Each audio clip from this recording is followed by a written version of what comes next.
तो दगड़ियों, रात्रि के बज रहे हैं 1 और हम पहुँचे हैं गडेरियों के डेरे में, मामटी लोगों के डेरे में पीने के लिए चाय।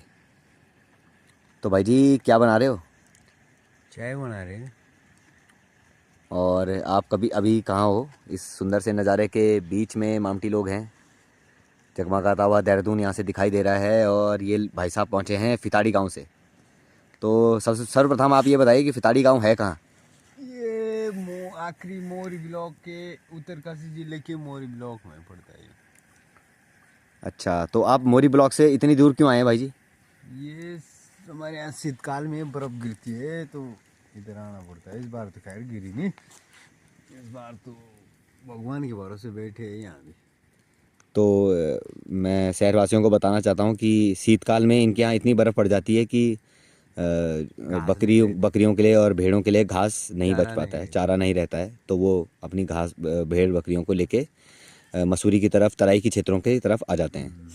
परंतु इस बार विडंबना यह है कि इस बार पहाड़ों में भी बर्फ़ नहीं पड़ी है। और पहाड़ों में तो क्या, ऊपर ग्लेशियरों में भी बर्फ़ नहीं पड़ी है। सूखा पड़ा हुआ है इस बार हर जगह। तो इसका निस्तारण कैसे होगा भाई जी?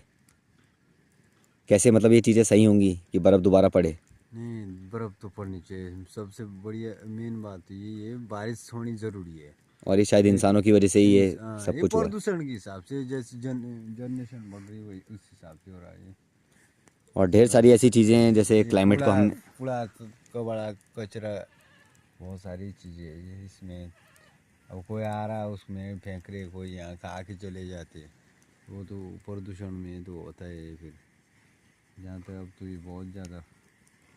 चलो, इस विषय पर ढेर सारी विस्तार में चर्चा करेंगे। अभी हम चाय का आनंद उठाते हैं, बकरी के दूध की चाय पीते हैं और फिर आपको बताते हैं कि किस तरीके से बर्फ़ दोबारा से पड़नी चाहिए। धन्यवाद दगड़ियों।